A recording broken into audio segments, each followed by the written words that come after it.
She's dying soon. Stop wasting money on her. That's what my father said. About his own mother. The woman who raised him. Fed him. Sacrificed everything for him. And then he threw her into a thunderstorm. No coat. No warning. Just a cheap teacup and a suitcase. But here's what my father didn't know. Grandma left something behind.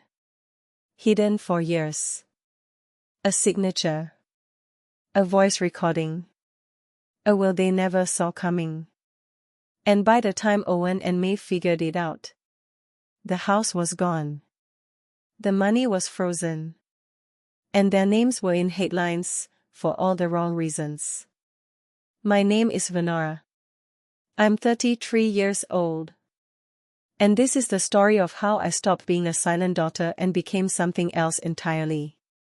Stay until the end. Because what I found in that red scarf. It changed everything. Before I continue, I need to ask you something. What would you do if your own parents betrayed the person who raised you?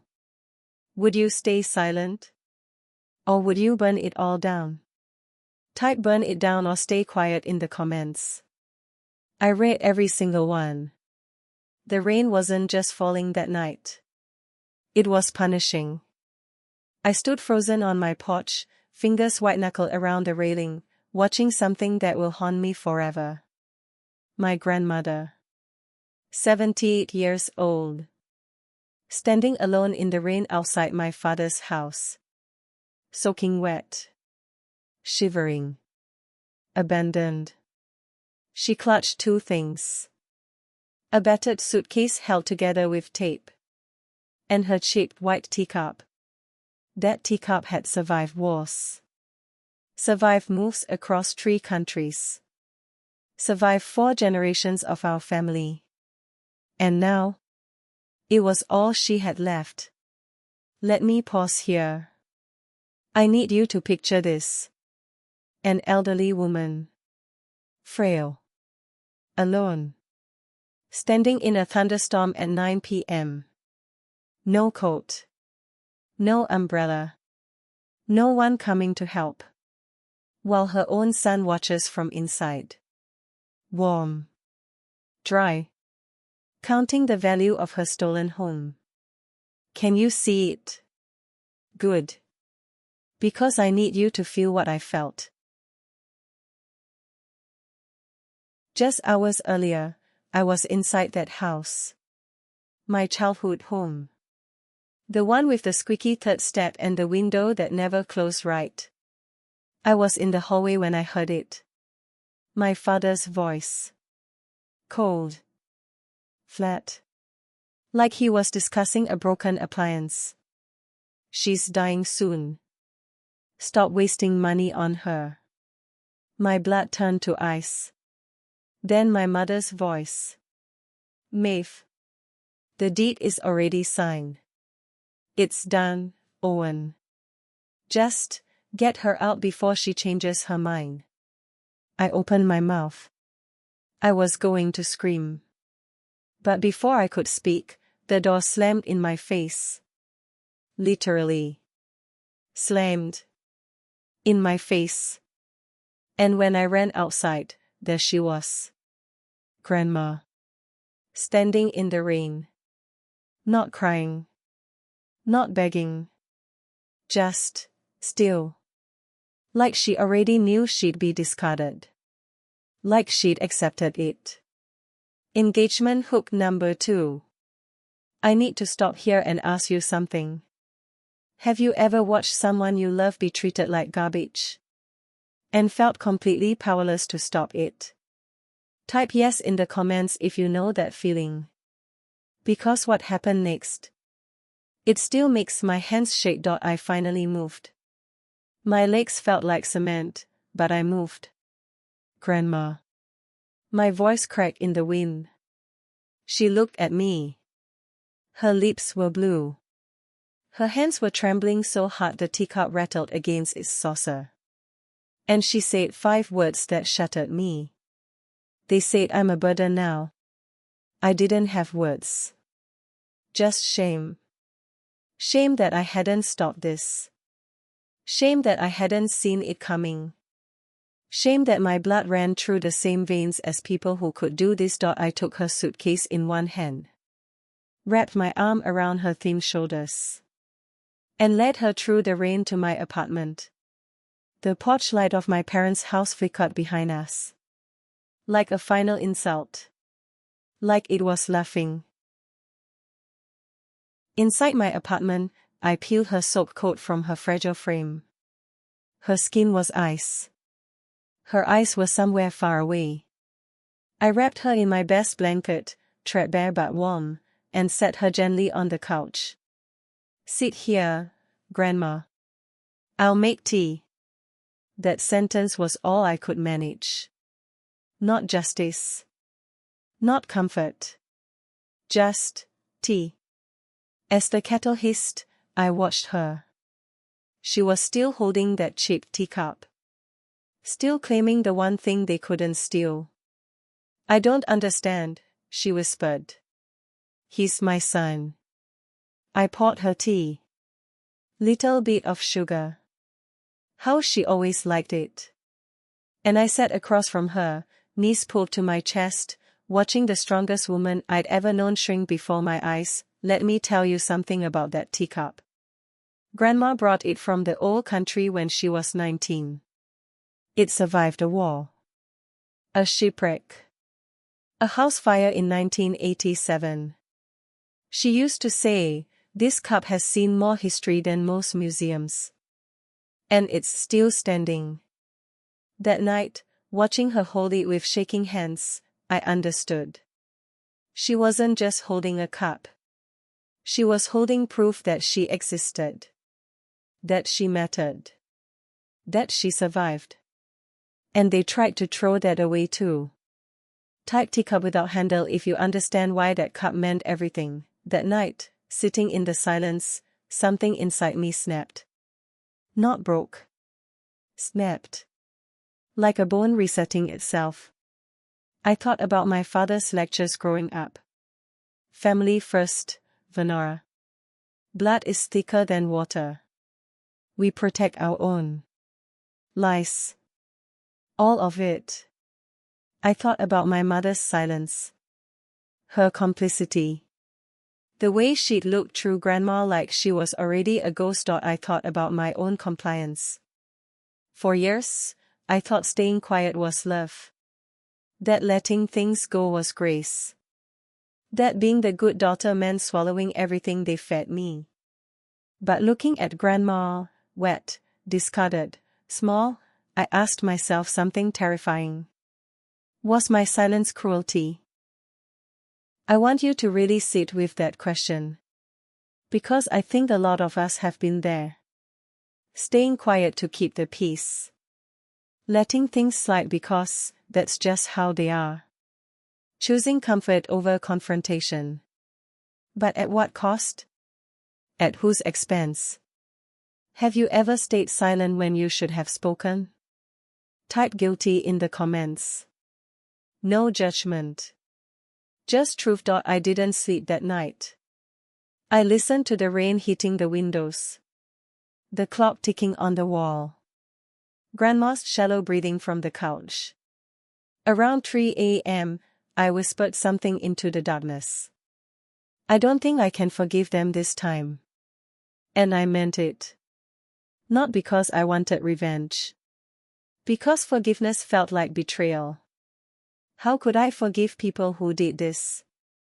How could I look my grandmother in the eye and say it's okay when nothing was okay? I watched her chest rise and fall under my blanket. And I thought about everything she'd done for me. The Halloween costumes she sewed by hand. The time she held me when I cried and my parents told me to toughen up. The scarf she gave me when I lost my coat at 6 years old. Keep warm always, she'd said. She'd kept me warm my whole life. And they threw her into the cold. By the time the sun rose, I wasn't just tired. I was transformed. Something had shifted in my chest. They'd thrown her into the rain like trash. But they didn't bury her. They buried their last chance at redemption. And I wasn't going to let this story end with Grandma alone on a porch in the rain. Not while I was still breathing. The first envelope came the next morning. Ting. Official. Cold. I tore it open over coffee, expecting spam. Inside, a medical bill. $3,000 due in 14 days. Emergency care. Grandma's name at the top. An hour later, another envelope. Labs. Prescriptions. Follow-up appointments. $1,800. $2,400. $940. I spread the bills across my kitchen table like a losing poker hand. And then it hit me. They'd planned this. Owen. Maeve. My parents. They didn't just kick her out to punish her. They knew I'd catch her. And they knew I'd drown. Think about that for a second. They calculated that I would take her in. They calculated that the medical bills would crush me. They calculated that eventually, I'd have to give up, and she'd end up in some state facility while they kept everything. My own parents weaponized my love against me. If that doesn't make your blood boil, I don't know what will. Type evil if you can't believe what you just read. That night, my phone lit up. Maeve. My mother. She doesn't belong in that apartment. Then another. Be reasonable. We can place her somewhere better equipped. Then a third. This isn't sustainable, Venora. You're being emotional. I stared at those words. Emotional. Like caring about my grandmother was a character flaw. Like having a heart made me weak. I didn't respond. I just set the phone down and went to check on Grandma. But an hour later, there was a knock at my door. Not a neighbor. Not a friend. An ambulance. Wait. Let that sink in. They called an ambulance to my apartment. Reported Grandma's condition anonymously. Said she needed emergency removal. They were trying to take her from me, using the system as a weapon. This is what family betrayal looks like. Not just words. Not just money. Weaponized institutions. Calculated attacks. Psychological warfare. The paramedics came in, official and cautious. But they weren't stupid. They saw the medications organized on the counter. The clean apartment. Grandma sitting up, alert, sipping tea. One of them, a woman about my age, pulled me aside. She seems fine. Well cared for. But. She hesitated. Family conflicts like this. They get ugly. Watch your back. They left without taking her. But the message was clear. This was war now. That night, Grandma barely spoke. She just held her teacup a little tighter. And me. I finally broke. Not crying. Not screaming. I just sat on the floor, knees to my chest, whispering. I'm not strong enough for this. And then, around 2 a.m., Grandma whispered something back. 4 words that changed everything. Don't let them decide. I looked up. Her voice was clearer than it had been in days. And I understood. This wasn't about bills. This wasn't about comfort. This was about erasure. They weren't just stealing her house. They were stealing her history. Her dignity. Her right to exist. And if I didn't fight back, they'd win. She'd disappear. And no one would remember she mattered. The next morning, I walked into legal aid. The woman behind the desk had seen it all before. I could tell by her eyes. Elder financial abuse, I said. Deed coercion. My father stole my grandmother's house. She didn't blink. Do you have documentation? I slid a folder across the desk. The deed transfer. Hospital records. My written statement. Screenshots of every text message. By noon, an emergency injunction was filed. By 3 p.m., Owen's lawyer received notice. All access to grandma's assets, frozen. By 6 p.m., my phone buzzed. Owen. No pretending this time. You won war. You just got it.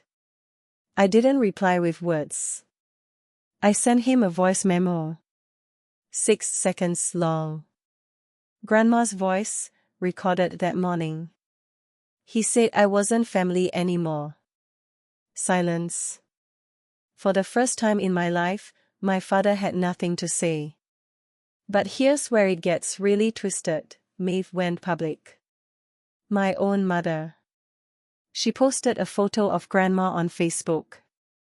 An old photo where she looked confused, vulnerable. The caption. We're worried. Venora is isolating our mother. She won't let us see her. Please pray for our family during this difficult time. And the comments? They flooded in. She just wants the inheritance. Typical younger generation, no respect for elders. She's clearly manipulating that poor old woman. Someone should call protective services. Hundreds of strangers. Believing the lie. Spreading it further. I read every single comment. Every accusation. Every assumption. And I didn't respond. I just watched the lie spread like oil on water. This is what they do. People like Owen and Maeve. They control the narrative. They make themselves the victim. They weaponize public sympathy. And if you try to defend yourself, you look defensive. Guilty. Emotional. Have you ever been publicly lied about and felt powerless to respond? Type been there if you understand this pain. That night, I sat beside Grandma, brushing her hair back from her forehead. She was asleep. Peaceful. Unaware of the war being waged over her body. And I made a decision. Not out of anger. Out of clarity. I picked up my phone. Opened the voice recorder. And spoke into it. This ends with me. And it ends now. I saved the file. Then I opened my laptop and composed an email. To the Attorney General's Elder Protection Unit. Subject, formal complaint, $1.6 million elder fraud, evidence attached. I uploaded everything. The voice recording. The deed transfer. The notarized signature. Hospital records. Every photo. Every text. Every shred of evidence. Then I took a breath. And hit send. As I closed my laptop, I whispered to the quiet room. Your move, Owen. For years, they expected me to stay silent. The quiet daughter. The compliant one. The one who never made waves. And for years, I did exactly what they expected. But that email. That was the moment the quiet daughter disappeared. And something else took her place. Within a week, everything changed. Owen and Maeve were formally served. The charges. Elder financial exploitation. Fraud. Conspiracy to defraud. Coercion. Their bank accounts? Frozen. Their lawyer? Resigned. Their carefully constructed image shattered. I didn't gloat. I didn't post anything. I just waited and watched their silence grow like mold. Ugly. Desperate. Suffocating, but here's the part that still gives me chills. When May finally cracked, it was on the courthouse steps. Cameras everywhere. Microphones in her face. And she said, "I told Owen not to do it. He forced me into this. I didn't know he'd hurt her." She blamed him. Threw her own husband under the bus on live television. And Owen? He blamed me. Said I'd manipulated Grandma. Poisoned her mind. But you know who nobody blamed anymore? Grandma. For the first time, she wasn't the villain in their story. She was the victim everyone could finally see. The day of the hearing, I wore black. Not because I was mourning. Because I was ready. Owen's lawyer tried everything. Undue influence. Mental decline. My client was concerned for Ada's safety. The judge listened. Expressionless. Then my lawyer, Clara, stood up. She didn't give a speech. She just handed the judge a sealed envelope. This, she said, was discovered hidden inside a red scarf among Ada Kinsley's belongings. The courtroom went silent. The judge opened the envelope slowly. And pulled out a handwritten document. "I need to tell you about that scarf. Grandma gave it to me when I was 9 years old. I'd lost my coat at school, and I was crying because I knew my parents would be angry. Grandma wrapped that red scarf around my neck and said, 'Keep warm always, little one. This scarf has magic in it.' I'd kept it for 24 years. Never knowing what was hidden inside the lining. Until now, the document was a handwritten will. Signed by Grandma. Notarized. Dated 6 months before Owen forced her to sign over the deed. Clara asked if I could read it aloud. The judge nodded. I stood. My hands were steady. And I read my grandmother's words to a silent courtroom. I leave what I own not to those who share my blood, but to the one who stayed when no one else did. To my granddaughter Vanora, who held my hand when no one else would, who never asked for anything in return, who saw me when everyone else looked through me. This is not about money. This is about love. And love should be rewarded, not punished. To my son Owen, I forgive you. But I do not trust you. There is a difference. I looked up from the paper. Owen's face was grey. Maeve was crying, but not sad tears. Angry tears. And the judge. She was already writing. The ruling came in minutes. Owen's access to the estate revoked. Emergency conservatorship granted to me. Full investigation into deed transfer ordered. All frozen assets protected. When the gavel fell, I didn't feel triumph. I felt tired. Like I'd been pushing a boulder uphill for months. And I'd finally let it roll down the other side. Type justice in the comments if you've been waiting for this moment. Outside the courthouse, reporters were waiting. Microphones. Cameras. Questions flying from every direction. One journalist pushed to the front. Miss Kinsley. Do you have anything to say to your father? I looked directly into the camera. No one throws Ada Kinsley into the rain and walks away clean. Then I walked away. No mic drop. No victory speech. Just the truth. That night, the clip went viral. 2 million views by morning. And the comments. They were different now. This is what a real granddaughter looks like. Owen and Maeve are monsters. Vanora is a hero. The narrative had flipped. And they couldn't control it anymore, but I need to be honest with you. The victory felt hollow. Because Grandma was still sick. Still fragile. Still recovering from what her own son did to her. Winning in court didn't undo the trauma. It just stopped more from coming. Have you ever won something but still? 3 weeks after the verdict, I did something I never expected. I went home. Not to my apartment. To Grandma's house. The one with the cracked porch and the creaky stairs. The one where the lilies had died last fall because no one was there to water them. I stood at the front door with new keys in my hand. Keys that belonged to me now. Legally. Finally. Rightfully. I opened the door. And the smell hit me fast. Cedar. Lavender. Decades of memories soaked into the walls. The ghosts were quieter now. But they were still there. In every floorboard. Every creak. Every faded photograph on the walls. In the hallway, I found the red scarf.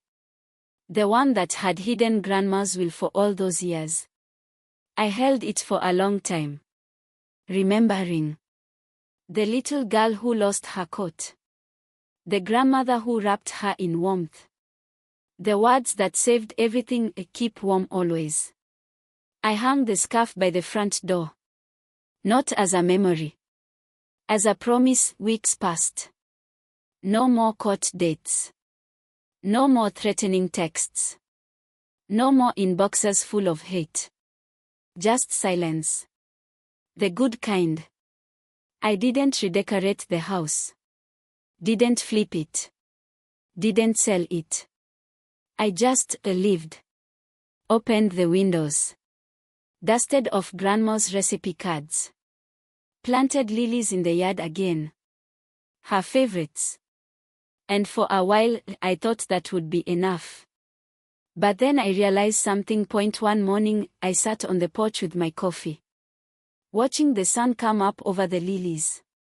And I thought about Grandma. About her story. About how close she came to being erased. And I realized. Her story wasn't unique. There were other grandmothers out there. Other women being pushed out by their own families. Other elders holding cheap teacups in silent rooms. And no one was listening to them. I set down my coffee. Picked up my phone. And called the local shelter board. I have a house, I said. I don't want rent. I want purpose. 3 months later, a small hand-painted sign hung above the front steps. Eda's house. A home for elders who have nowhere else to go. No fanfare. No news crews. Just fresh sheets. Quiet rooms. A garden out back. And a red scarf hanging by the door. At the opening ceremony, one of the volunteers hung the scarf in its place of honor. She didn't know what it meant. But I did. It fluttered in the breeze. Soft. Steady. Not a wound anymore. A banner. Inside is someone was brewing tea. Same chipped cup. Same hint of sugar. And in the quiet hum of conversation, elderly voices mixing with younger ones, I realized something. I didn't need revenge. I didn't need to be right. I just needed to make sure Grandma wasn't the last one forgotten. And now, she won't be, because Eda's house isn't about what Owen took. It's about what Grandma gave. A lifetime of love. A scarf that kept me warm. A will that protected me when I needed it most. And now, a legacy that will outlive all of us. Every grandmother who walks through that door is Eda. Every granddaughter who fights for them is me. And every person who stays silent. They are choosing which side of this story they are on. Or if you ever drive past the little house on Mayfield Lane. The one with lilies by the fence. And a red scarf by the door. Know this. It stands because someone chose not to stay silent. It stands because a granddaughter decided her grandmother's story mattered. It stands because sometimes, the quiet ones are the ones who rewrite everything. Now I want to hear from you. Speech balloon. If someone you loved was thrown aside like they didn't matter, would you speak up? Speech balloon. Would you stand up, even if no one else did? Speech balloon type. I'd fight if you would. Speech balloon type. Ada's house. If this story moved you. Speech balloon. Drop a red heart for every grandparent who deserved better than they got. Because here's the truth. Sometimes the quiet ones don't stay quiet forever. Sometimes they become the loudest voice in the room. Sometimes silence isn't weakness, it's just the calm before the storm. Share this with someone who needs to hear it. Save it for when you need strength. Follow for part 2, what Owen and Maeve did after they lost everything. One more thing. Last week, I got a letter. No return address. Just 3 words in my father's handwriting. I'm sorry. Oh. I looked at it for a long time. Then I walked to the fireplace. And I burned it. Not because I'm cruel. Because sorry doesn't rebuild what he destroyed. Only action does. And he's taken none. The scarf still hangs by the door. The lilies still bloom in the garden. And Ada's house still stands. That's my answer.